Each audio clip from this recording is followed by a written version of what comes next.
Hello and welcome to Unabridged, the weekly podcast where teachers take on books. This is Sara.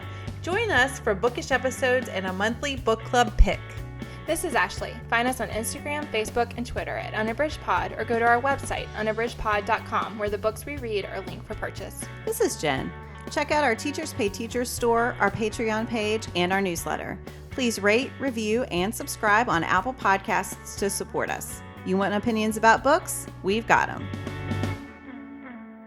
Hello, everyone. Welcome to episode 141. Today is our book club episode for our September book club pick. We are going to be talking about Chanel Miller's Know My Name.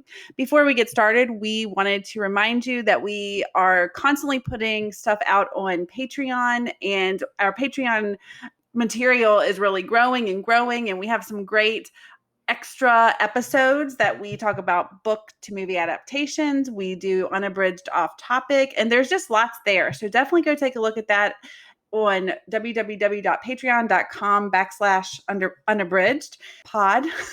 Unabridged pod. Sorry. I'm getting nods from Ashley and Jen.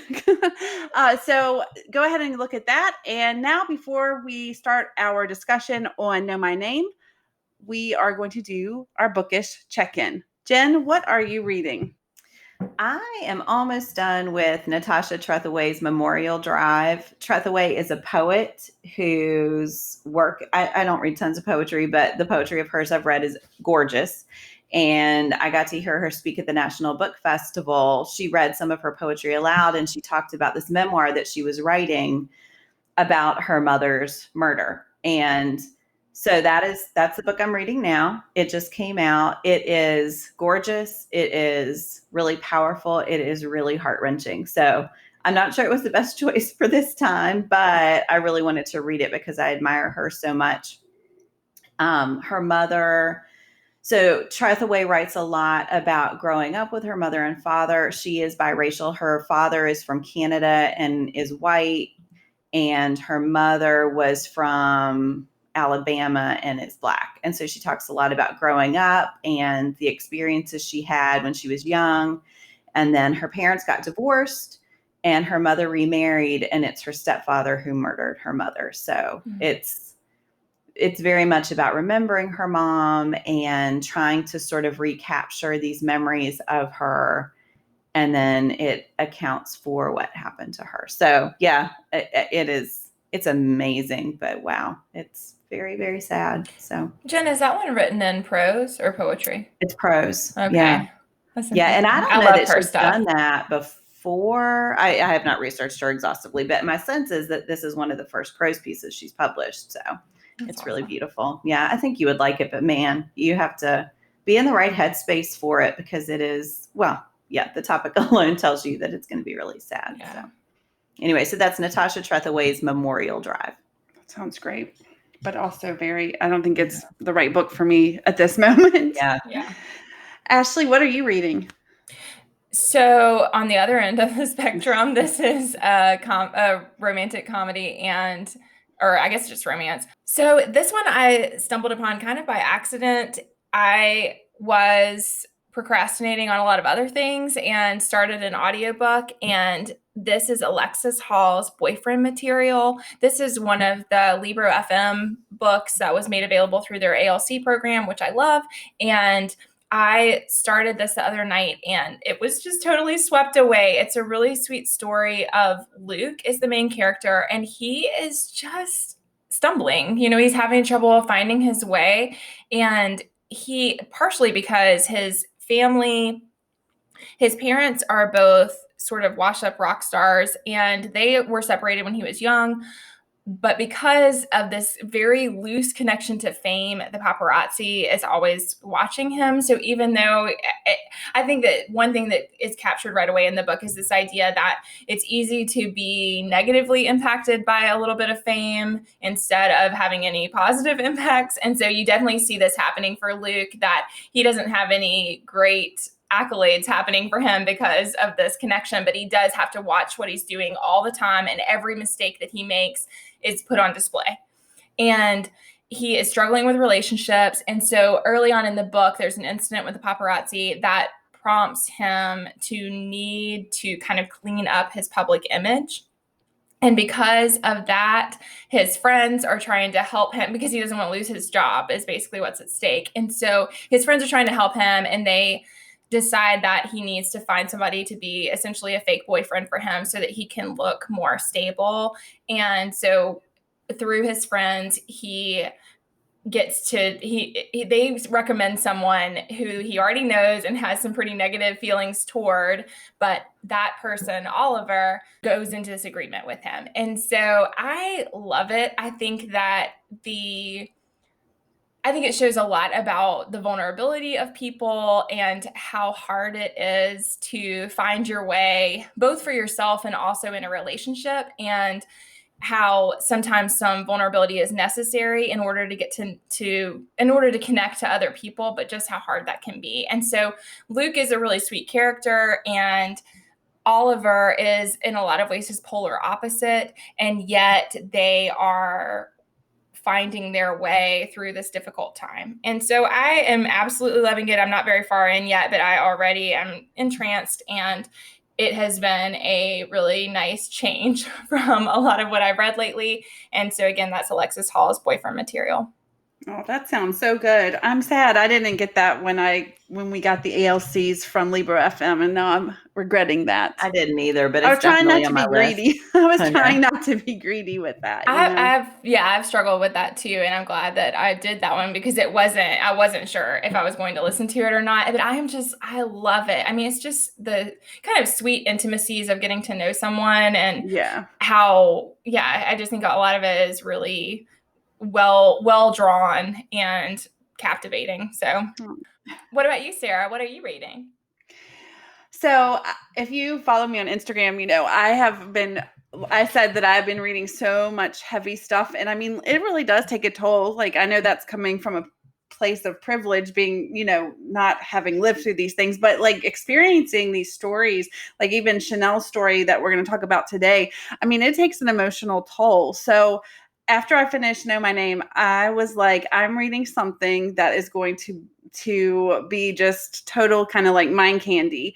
So what I chose is Kate Stayman London's One to Watch. And oh my gosh, from the first page, I loved it. And this book is about a plus size fashion blogger she has a blog called OMB because her name is B, and I just think that's so cute. And she is unlucky in love, but she's got she is super successful in her career. She has this huge support system in her family and friends, and she's just an awesome person, but she just is having some trouble with love. And she is a huge fan of this reality TV show called Main Squeeze. And so, it seems very Bacheloresque. And so, I'm here for that. And it's just so good so far. I'm not super far in, but she and her best friend gather every week to watch Main Squeeze. And I don't know, I just love her. She's super cool.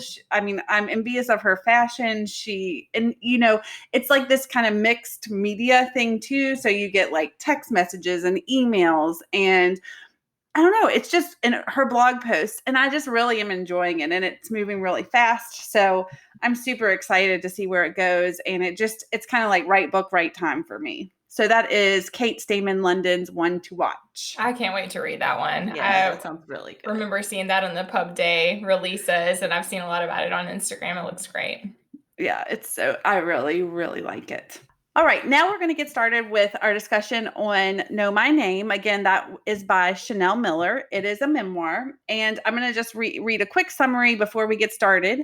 In 2015, Chanel Miller attended a party with her sister and a friend where she was sexually assaulted by Brock Turner, then a student at Stanford University. This crime and the subsequent trial gained national notoriety, as did the shades of gray surrounding laws concerning rape and consent in the U.S. In this memoir, Chanel, in her own words, tells her story of her assault, the aftermath, and the ways in which she will continue to move forward. Okay, so let's start with overall impressions. Ashley, what was your overall impression of this book? Yeah, I felt like it was I think Chanel Miller does a great job of just showing how she helps the reader see how skewed our perception is in our country about rape and sexual assault cases. And I think she does that in a variety of ways, but the real impact for me is it opens up this window into people who might feel that these cases aren't that big of a deal, or that people should be coming forward, or that if we could simply bring about change if more people just said what happened to them. I think it eliminates a lot of those attitudes and makes it very difficult for people to continue to perpetuate those ideas. And I think that's really important, because if we can't convince people that it is not the victim's responsibility, that the victim can't just come forward and fix everything, that those things can open up a wider cultural shift that I think is really needed. So I feel like the thing that really resonated with me is how she's able to show that not only the incident itself, but all of the aftermath had a profound and lasting impact on her life, on the lives of her family members, and on the lives of her friends. And so I think that part is what is really the most impactful for me. How about you, Jen? What were your overall impressions? I agree. I think it's an important work. I think it's a powerful work, because understandably it can be really hard if someone is the victim for that person to speak out. And so I think it's amazing and brave that she was able to publish this book and to be so clear-eyed and so thorough in explaining, like you said, Ashley, how it impacted her and her family and friends. It was just like their lives were put on pause for so long. It was like a second victimhood, the way it worked in the criminal justice system. So I thought that was really powerful.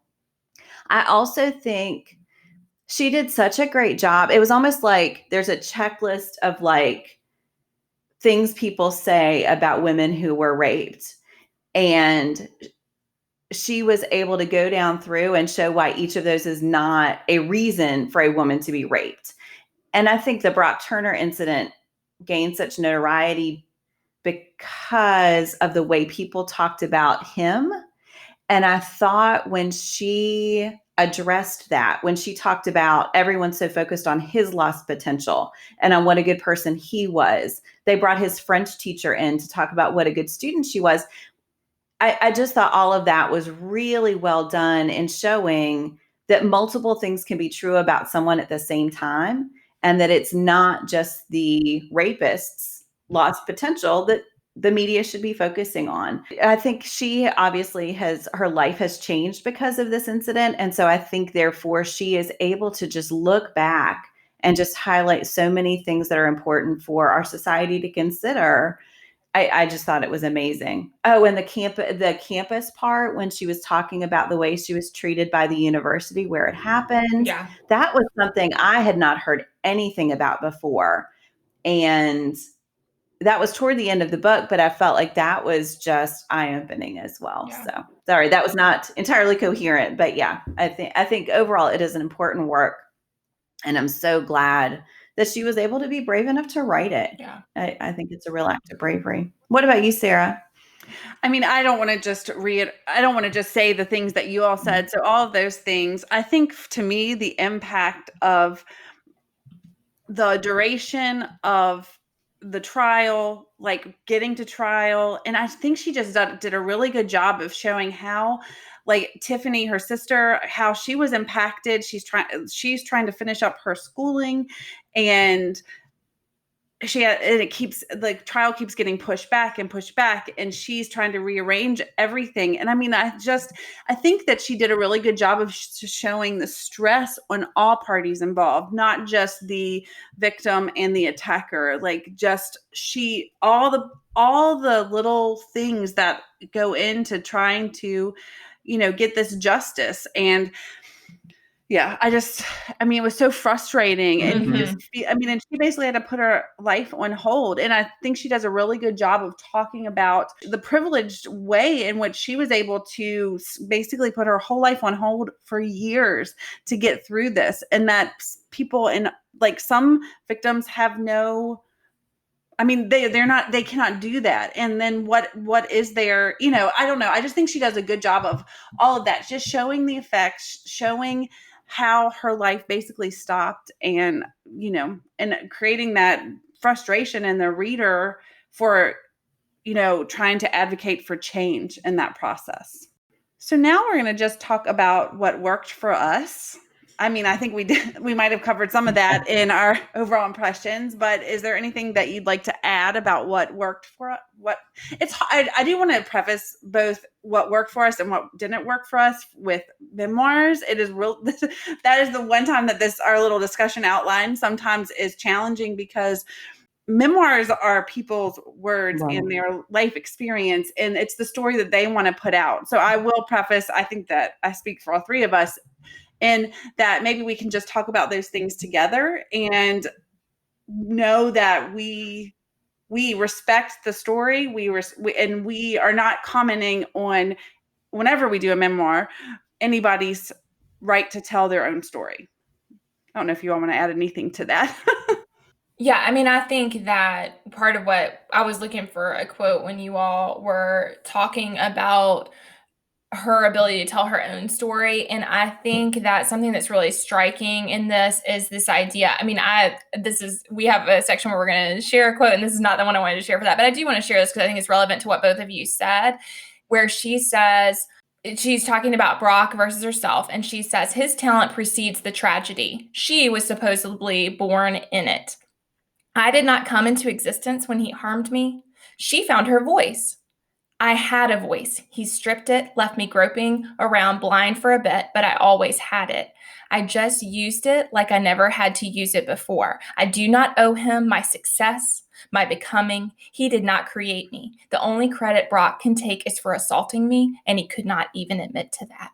And I just wanted to share that in relationship to what you all said, because to me, that is the thing that works best in the book, is both that she highlights so well the whole process and how unbelievably brutal it is, in addition to surviving sexual assault, the ongoing pain of that, but also this idea that the attitude that in some ways, because she spoke out, this somehow made her who she was. And I think that is a misrepresentation as well. So she had this strength inside herself.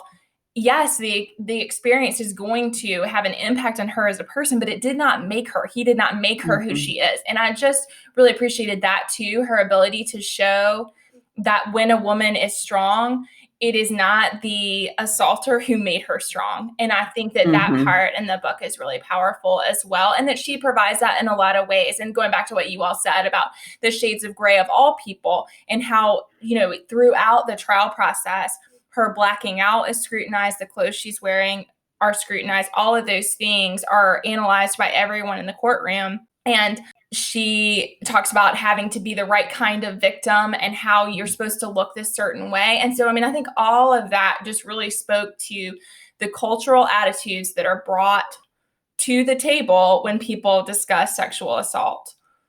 Yeah. Yeah. I think, Sarah, what you were saying about the memoir, I think is valid, because in many ways, I think this memoir is a reclamation of her identity. And I think when she says, this is right at the beginning, however, I am not Brock Turner's victim. I am not his anything. I don't belong to him.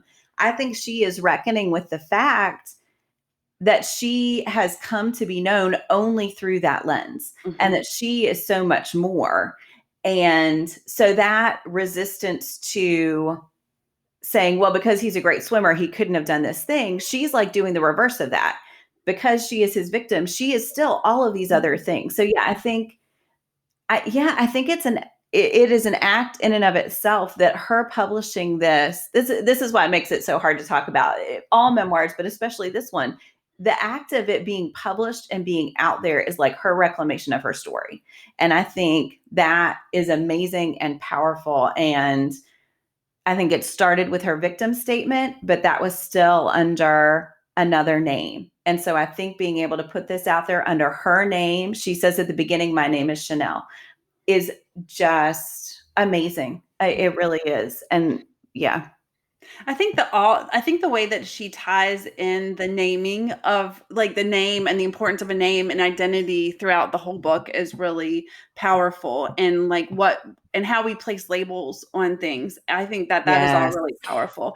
And I will say that when I started the book, I started it reading it because I had the physical copy, but I switched to audiobook because a lot of people when I posted it on Instagram said that the audio was so amazing and that Chanel reads it. And I will say that I feel like that was a good choice for me because hearing her say her words in her own voice is super powerful, and especially when she read the Emily Doe victim statement. And I mean, she delivered it, and I thought that was super powerful to hear that in her own words. So I think what worked for me, and it was a good choice for me to switch from the paper copy to the audiobook, because it added a level of power to the words that I couldn't get as quickly off the page. So I think she does a really good job of describing a lot of really hard stuff. And she does not make it easy. She says all the things, and I think that is important as well. Yeah. Yeah, when she talks about when she's testifying at her trial, and it just became so obvious that a trial is a game someone can win. Yeah. And it was really frustrating. And I'm not naive about the law. I understand that. But when you see her realizing that Turner's defense attorney is asking her questions in a certain way and in a certain order to be disorienting, so that and it's, again, I've watched lots of movies about it. It's not shocking, but it's shocking in the way that she can feel it happening, and yet there's no control she can exert other than doing her best to share her experience and to tell her truth. But also then the way the people who hear it, the judge and the probation officer, are able to twist that truth to fit the narrative that they want. Yeah. It was just so frustrating. And that, there are a lot of things that are frustrating about it, but that was just really disheartening. I thought the part where Tiffany's comment about I thought she was fine gets misconstrued, just really purposefully misconstrued, demonstrated that, because it's ridiculous outside of this like courtroom context. Is completely ridiculous to suggest that she said that as if to imply that she, knowing her so well, knew she was okay, and therefore it was somehow a consensual act. I mean, it's completely absurd. And yet they do that over and over again. And I think, just like you said, Jen, I mean, it's so apparent that it's a game. There's no way on earth. I mean, what she meant was, I feel guilt and sorrow that I could not read the situation better to stop this from happening to my sister. That's what she meant. And what they took instead was that she could then be in the right mind to make a consensual decision. And I think it's just that purposeful misrepresentation of what is being said that's ridiculous, but it's also the only ground that they had to stand on. Because of course it is completely wrong. I mean, it's hard not to, like you said, Jen, it is just very frustrating for the reader, which I think Chanel does well, because it demonstrates to us how painful and slow the whole situation is. Yeah. It's such he's so clearly in the wrong. Yeah. Well, and I'm going to read a quote. We've been doing pretty well with not reading a quote, but I do think, like, when I read that victim impact statement, and she gets to address the judge and address Brock, and something that she wrote, because of all the arguments that the defense attorney made, when she wrote this, I was like, I mean, it just seems so cut and dry to me, And so what she wrote is, according to him, the only reason we were on the ground was because I fell down. Note, if a girl falls down, help her get back up. If she's too drunk to even walk and falls down, do not mount her, hump her, take off her underwear, and insert your hand in her vagina. If a girl falls down, help her up. If she's wearing a cardigan over her dress, don't take it off so that you can touch her breasts. Maybe she is cold. Maybe that's why she wore the cardigan. And I mean, I'm just like, it is just seems so simple. And I mean, not simple in terms of cut and dry, and that He's she was clearly in the assaulted. wrong. All the arguments. And I'm like, I don't know. The victim impact statement for me was the most powerful thing in the book, because she basically was able to negate every single argument that both the judge and the defense attorney tried to argue in the trial itself. So I don't know. It's just so frustrating. And as a woman and a mother of a daughter, it is terrifying to me what the narrative is that surrounds this. What was she wearing? How had she had other sexual partners? Who cares? I mean, I think what the book did for me, and like what the thing that worked the most for me, is to get me fired up about what kind of world my daughter is going to be going out into, and what do I need to advocate for to make it better, because it just seems archaic what happened in that book. Yeah. And I have to say, as a mother of sons, there is so much to be angry about in the book. But one thing I appreciated is that it is a journey, and she goes into the depths of despair. And it's not like the ending is this super happy ending, but she comes to appreciate like the Swedes who stopped Brock Turner, and who she says the first thing they did was kneel down to make sure I was okay. And that's a different type of masculinity. And there are all of these people who, once they know her story, come to support her. So yes, there are ugly trolls online, but there are also people who her example is strength for them and gives them bravery. But yeah, I just kept thinking, like, how do we talk to our sons to make sure that they go into the world like the Swedes and not like Brock Turner, that they are there, and if they see something wrong, they help someone and they kneel down to make sure they're okay. They don't take advantage of someone because they feel like they can get away with it, which is clearly the way he was going around kissing all the girls at the party, or trying to kiss them, forcing kisses on them at multiple parties. And so it was just, the pattern of his behavior was so disturbing. And yet that was not the pattern of his behavior that came to the forefront of the trial. It was, oh, he swims really fast. Oh, he was great in French class. Oh, he was a really good boyfriend in high school. Anyway, sorry, I got off the topic of, I just think there are some really good people in the book as well.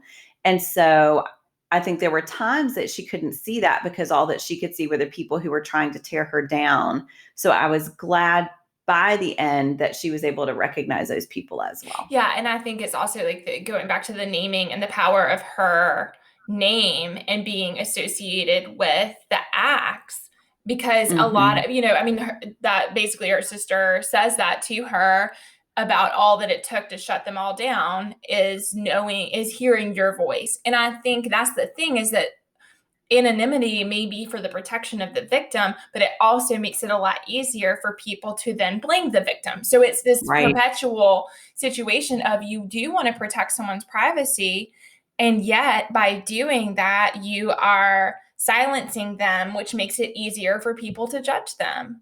And it goes back to the idea that, like, we can't talk about assault in our country. I mean, there's so many things that we can't discuss in our country, and by not discussing them, we are making things worse for the victims. Okay, so here's our favorite part. We get to talk about a quote. We did sneak in a few before this section, but we're each going to talk about a quote that really stood out to us. Ashley, do you want to go first? Sure. And I just want to say that I feel like we discussed, that it is the power of the quotes within the book that really resonates. And so there are so many that I'd like to share, because I think that was the thing that had the most impact on me, was these like isolated statements that really brought about a new way of considering the situation.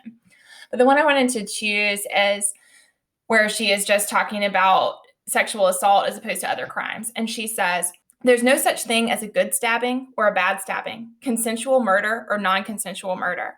In this crime, pain could be disguised and confused as pleasure. I had been to the hospital, a place where people go when their bodies are sick or wounded. But I pulled my sleeves over my bruises, afraid that I would not receive the same comforts as an injured person. In rape cases, it's strange to me when people say, well, why didn't you fight him? If you woke up to a robber in your home, saw him taking your stuff, people wouldn't ask, well, why didn't you fight him? Why didn't you tell him no? He's already violating an unspoken rule. Why would he suddenly decide to adhere to reason? What would give you reason to think he'd stop if you told him to? And in this case, with my being unconscious, why were there still so many questions? And that's on page 49. So like right early on in the book, I think she just really establishes that. But I also think that comparing it to other crimes shows the absurdity of the way that we treat victims in sexual assault. I mean, that is exactly it. It is ridiculous to continue to ask a victim why they did or didn't do, wear, drink, or any other part of why they didn't do something when it is the fault of the assaulter. Yeah. Mm-hmm. I mean, I just think it's such a powerful quote because, and like I said, I think she does this a lot of times because again, I just think it all has to do with these power dynamics and this continual idea that somehow it is incumbent upon the victim to keep the situation from happening. So, yeah. Jen, what's your quote? So mine is also from early in the book, and I had a really hard time choosing just one because I was highlighting stuff on almost every page. But this one starts, I didn't know that money could make the cell doors swing open. I didn't know that if a woman was drunk when the violence occurred, she wouldn't be taken seriously. I didn't know that if he was drunk when the violence occurred, people would offer him sympathy. I didn't know that my loss of memory would become his opportunity. I didn't know that being a victim was synonymous with not being believed. Sitting in the driveway, I didn't know this little yes would reopen my body, would rub the cuts raw, would pry my legs open for the public. And that little yes, just to give it context, is when she agrees to testify to prosecute that she does want to press charges. But yeah, the privilege in the book associated with Brock Turner and the double standards, I just found to be absolutely infuriating. And I was so angry with his family throughout the book and the way that they just treated her. They didn't even treat her, but they just acted as if she was not there, as if there was just no one in the courtroom and it was all about their son. And for him, it was all about himself. And that I didn't know that my loss of memory would become his opportunity. The way they're able to use that and reshape, manipulate his statement to suddenly have this clear-eyed memory, and that she just says yes, yes, yes, yes over and over, that's all she says, because as she says, like, that's how anyone talks in real life. All of that is just laid out so clearly in the beginning. And then I feel like she takes the rest of the book just to address each of those issues throughout.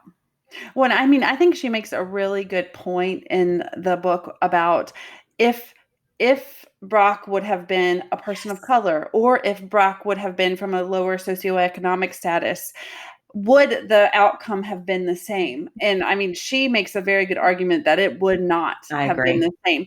And I mean, the fact that he was able to pay for a high-priced defense lawyer, and that they were able to pay a blackout expert to come in and testify. I mean, at parts of the book, it gave me the same feeling I had when we read Just Mercy by Brian Stevenson, because, you know, it's just this, I mean, it's just the absurdity of the legal system protecting people who perpetuate this incorrect narrative, and like people from privilege who are able to have rules that don't apply to them, or people who don't come from privilege and having everything apply, like the law applied to them. It is infuriating. I'm gonna need a fan. Yeah, recently somebody shared an image of, it was like outside of a coffee shop that said, "We've now been in quarantine longer than Brock Turner was in prison." And I was reading this as I saw that image, and it is absolutely striking to think about how little consequence there was when he was found guilty. So, you know, we didn't get into all that, and we don't have to get into the details here, but you know, there's a moment of triumph when she's like, "Oh, he's guilty on all charges." And then for 3 felonies, right. 3 felonies. And then it amounts to virtually nothing. And it all goes back to privilege and money and power. And it is unbelievable. Yeah. Absolutely. And when there's a point at which I thought, oh, this is the end of the story. And then she continues and she talks about what happens with the judge who gave him such a ridiculously low sentence, and that he is voted out of office because these people are coming to defend her. But I thought it was such an empowering moment for her to think that her story could result in this man losing power. And yet it doesn't do a thing to change what happened with Brock Turner himself. Right. Sarah, what about you? What was your quote? So my quote is toward the end of the book, and it is really short, but wow, to me, it is so impactful. And what she says is, my pain was never more valuable than his potential. Mm-hmm. And I mean, that was the whole thing. Like, people were constantly talking about his future and talking about, oh, what he was losing. And nobody ever thought about how Chanel was feeling, or what this was doing to Chanel's life. They were only talking about what was being taken away from Brock that never actually hadn't even occurred. And I just think, I think that is such a powerful, powerful quote. Yeah. Mm-hmm. I agree. Guys, I'm fired up. I know. But okay, we're going to press on. We are now going to talk about our pairings for this book. And Jen, do you want to start off with your pairing? Sure. So mine is, I will say this is pretty on the nose, but John Krakauer is an auto-buy author for me. And Chanel Miller actually mentions him in her acknowledgments. And I think that is a testament to the power of this book that I'm recommending, which is Missoula, Rape and the Justice System in a College Town. I read this shortly after it came out because, again, auto-buy author, I had it on pre-order. And so it's been a little while. So I was flipping through it this morning before we recorded. And I think what was coming back to me very quickly. So Krakauer approaches everything with lots of numbers and lots of data. And he is trying to show the prevalence of rapes in the United States, and particularly in college towns, which definitely hit home because of Chanel's story. But he has this balance of facts and trying to show that it is a problem. And Chanel Miller has that moment where she's realizing where her rape was announced, where that crime was announced, and that she figured that there had been so many mentioned before she saw it that she had never noticed. And it's almost this hidden crime, again, that we don't talk about. So what Krakauer does is he looks at the stories of several women in Missoula who were raped. They're very different circumstances. The one that opens is this woman who was raped by the boy that she considers to have been her best friend since childhood. He got drunk. He raped her. And the police officer comes to her house, and her dad doesn't know that it's happened. And the police officer is saying, we've arrested Bo, is the guy's name. We've arrested Bo. And the dad has no idea it's happening. So there are all of these parallels to Chanel's story, and thinking about when she told her parents and how she wanted to control that narrative. And yeah, anyway, so Krakauer through the book just explores the women's experience when they report it, when they go to the police, the way the police respond, which in some cases is horrifying, the way that the college deals with it or doesn't deal with it, the fact that there's one man who is expelled and then there's this secret meeting and they let him back in. It's just, so he is just looking at it and trying to examine this microcosm of what happens across the country. So if you want a look at sort of a broader look at the horrifying way that we deal with rape in the country, I think it's not an easy read. Again, I don't think anything about this topic is, but I think it's another important read to think about the plight of these victims. So that, again, is John Krakauer's Missoula, Rape and the Justice System in a College Town. I've been wanting to read that for a long time, and now that I've read Chanel's book, I would really like to read that. Yeah. Well, you are welcome to borrow it. I have it. Yay. I always like to hear that. So weird though anyway, it's important to read books like this even when they are really painful. So. Yes. Ashley, what is your pairing? I wanted to share Laurie Halse Anderson's Shout, which we have all read and discussed when we did an episode about her. And we'll link to that in the show notes. We saw her and Jason Reynolds speak in Charlottesville at the Festival of the Book, and they talked a lot about consent and about hard topics and working through them with kids and with teens. And so that I think really enriched my reading of this. But this is her memoir. It is written in verse, which is different than her other works, but she wrote this one in 2019. And when she wrote it, a lot of it was because she wrote Speak. So Speak was an iconic text that came out 21 years ago now.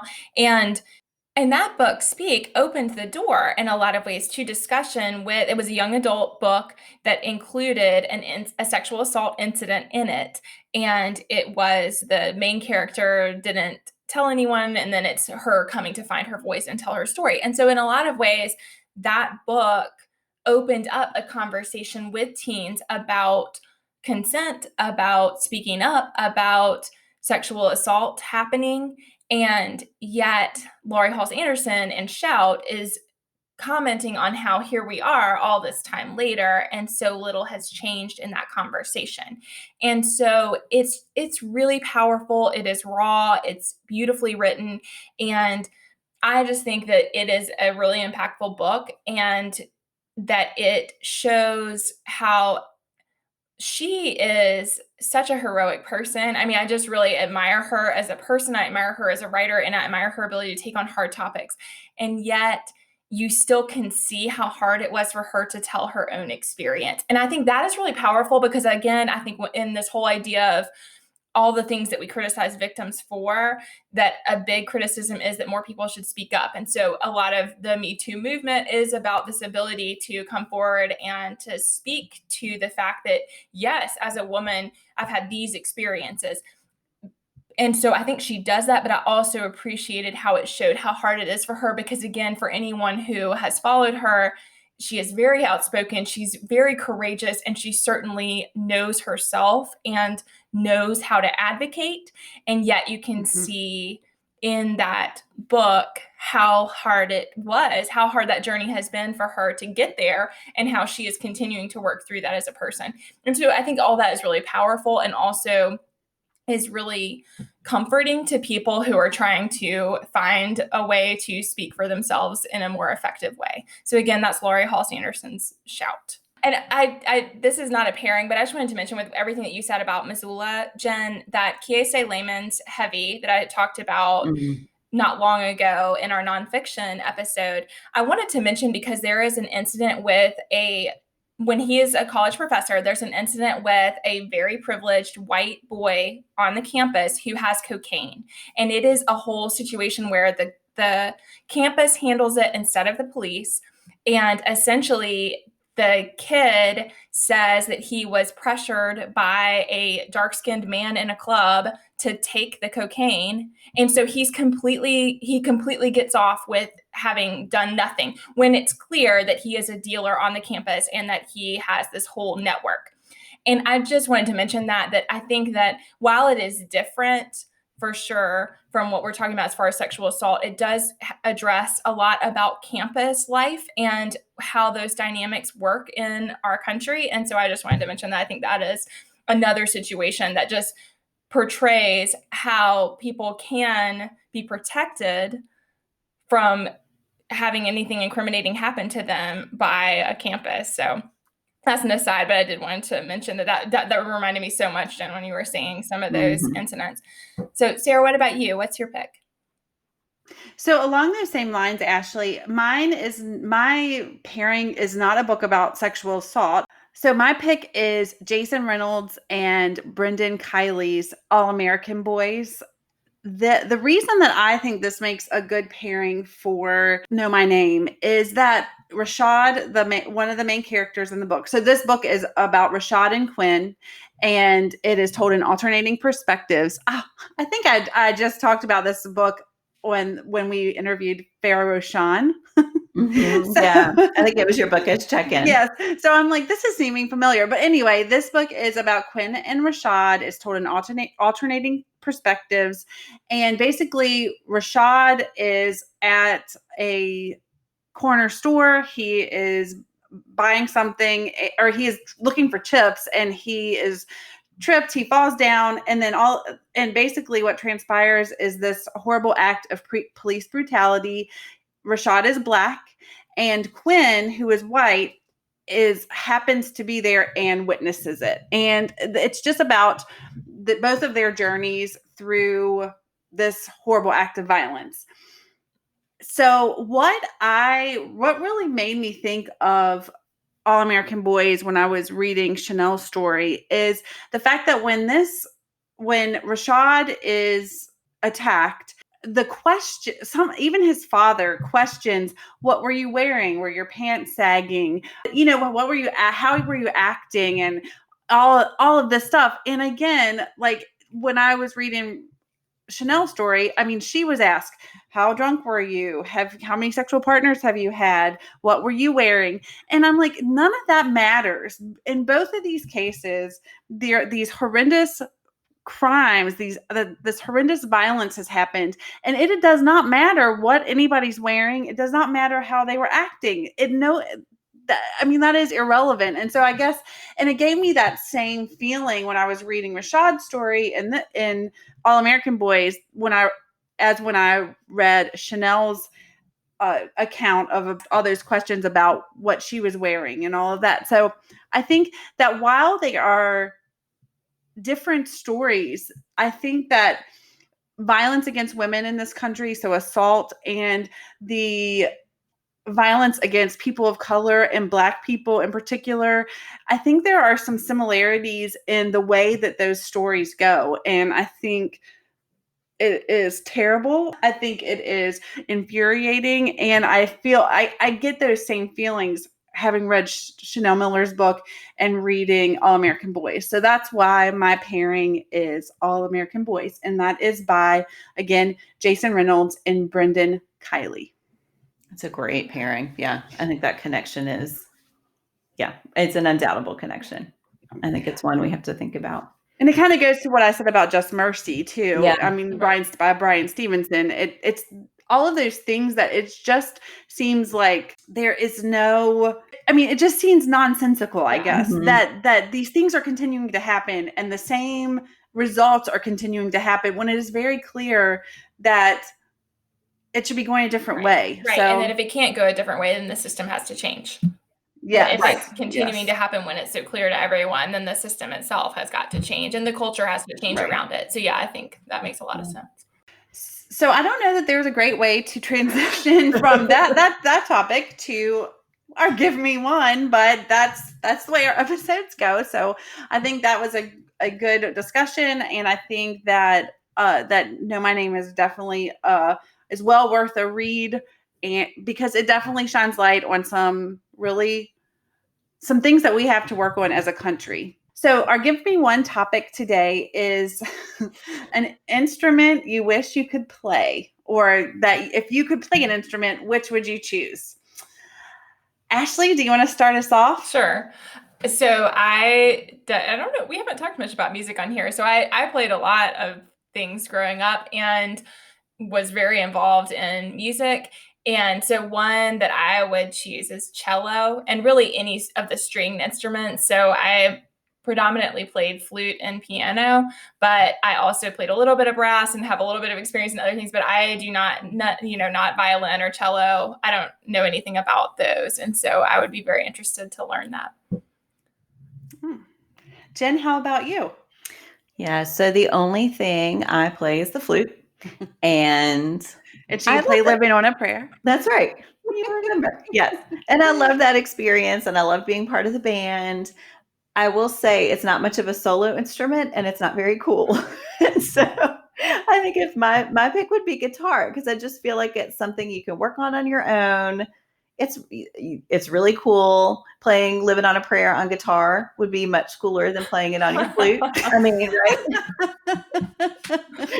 And not that I've ever been cool, nor do I have any hope to be cool, but I love guitar. I love the way it sounds, and I love the songs that you can play on a guitar without it being a little bit of a mismatch. Well, friend, if you ever want to pursue that, we have a wide range of instruments in our house, and I'm sure we have a guitar you could borrow. So.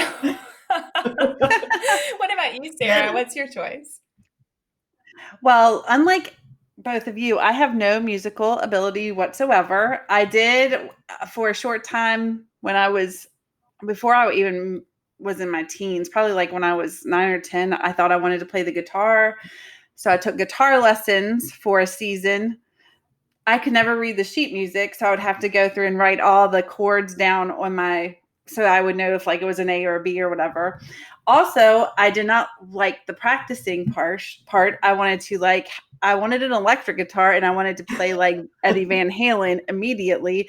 And so playing like the old gray Mayer sheet, what she used to be, was not in my goals for that. So that fell by the wayside.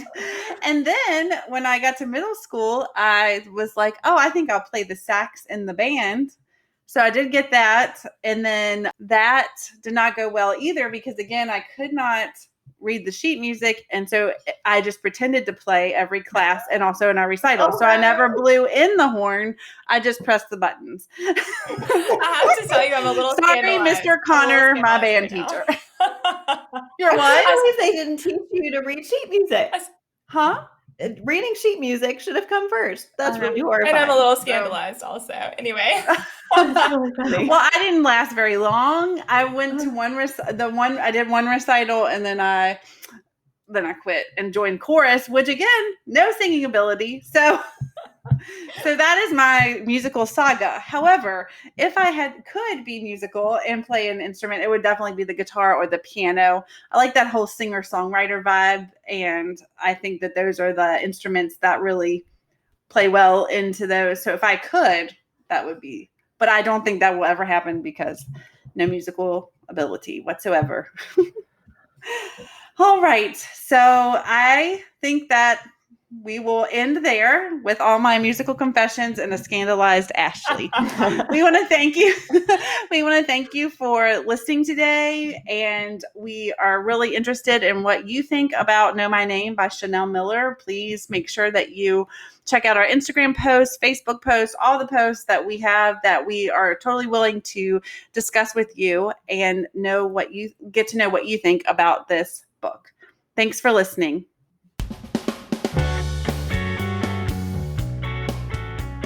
Do you have comments or opinions about what you heard today?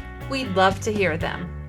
You can find us on Instagram, Facebook, and Twitter at Unabridged Pod, or on the web at unabridgedpod.com for a list of ways to support us. We'd like to thank Jared Featherstone, who composed our theme music, Strings of Light, and Katie Amy of Amy Photography, our podcast photographer. Thanks for listening to Unabridged.